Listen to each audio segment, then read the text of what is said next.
দর্শক, আমি এই মুহূর্তে অবস্থান করছি মিরপুরে মর্সের আয়োজিত একটি পিঠা উৎসবে। আমার ঠিক পিছন দিকে রয়েছেন জাতীয় চলচ্চিত্র বিজয়ী অভিনেত্রী ইলুরা গহর, রয়েছেন মডেল ও উদীয়মান পরিচালক দেলোয়ার উদ্দিন, মর্সের পরিচালক জেমস গুমেশ সহ অত্র প্রতিষ্ঠানের শিক্ষক এবং শিক্ষার্থীরা।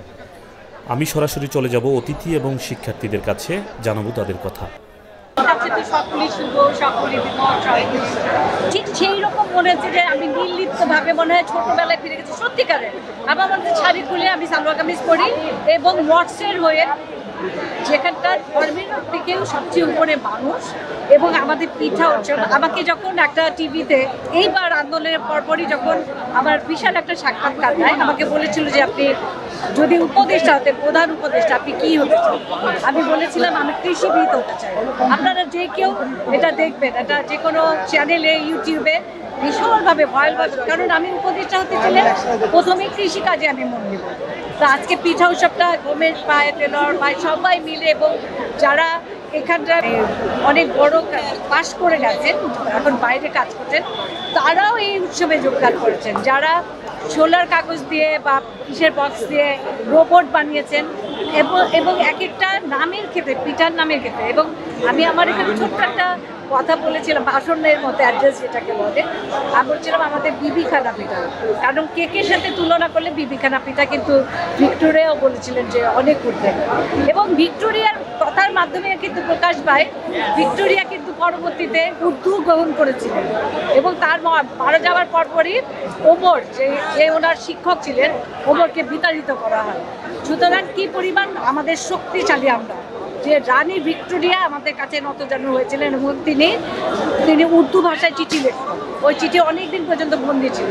সুতরাং এই মর্স উৎসব আমাকে মনে হচ্ছে আমি কুইন ভিক্টোরিয়া। আমি ধন্যবাদ দিতে চাই মর্সের সম্মানিত পরিচালক জেমস দাদাকে, আর হচ্ছে মর্সের সমস্ত যারা স্টুডেন্টরা আছে তাদেরকে আমার যথেষ্ট সম্মান। আমি এই আনন্দ বাসন অনেক ধন্যবাদ মর্সকে আমার। বাংলাদেশে ক্যাথলিক চার্চের একটি অন্যতম প্রতিষ্ঠান হচ্ছে কারিগরি শিক্ষার ক্ষেত্রে প্রথম প্রতিষ্ঠান হচ্ছে মর্স। তারা যেভাবে পরিচালনা করেছেন নটরডেম কলেজ, যেভাবে পরিচালনা করেছেন হলিক্রস কলেজ সহ সারা বাংলাদেশে শতাধিক শিক্ষা প্রতিষ্ঠান, এবং তারা তখন চিন্তা করেছিলেন এই সদ্য স্বাধীন একটি দেশকে কারিগরি শিক্ষার বিষয়টিকে যদি গুরুত্ব দেয়া না হয় তাহলে কোনোভাবেই দেশের উন্নয়ন, সামগ্রিক উন্নয়ন করা সম্ভব নয়। মর্সের নামের মধ্যে আছে মর্স এগ্রিকালচারাল ওয়ার্কশপ। এগ্রিকালচারাল অর্থাৎ কৃষি, আমাদের কৃষক, তাদেরকে সামনে নিয়ে এসে মর্স কাজ শুরু করেছিল এবং বর্তমানে অনেক শাখা প্রশাখা ছড়িয়েছে। আমরাও অনেক অনেক কৃতজ্ঞতা প্রকাশ করছি আজকে যারা অনেক ব্যস্ততম সময় আমাদের জন্য মর্সে রেখেছেন, এবং আমার কৃতজ্ঞতা শিক্ষার্থীদের প্রতি যারা অংশগ্রহণ করেছো পিঠা বানানোর ক্ষেত্রে। কারা কারা অংশগ্রহণ করেছো? কোনো না কোনোভাবে একটু চুলার পাশে গেছিলাম, বেশি সংখ্যা নাই, ওদিকে বেশি। ও তারা ওখানে আছে, তাদের জন্য একটা জোরে করতালি দেই। জি, আমরা আশা করি নাই যে কোনো অভিনেত্রী বা আমাদের অভিনেতা আমাদের এখানে আসতে পারে, কিন্তু উনি যে আসছে এত সময় বের করে বা এত ব্যস্ততার মাঝখানে, এটার জন্য আমরা অনেক আন্তরিকভাবে শুভেচ্ছা ওনারে।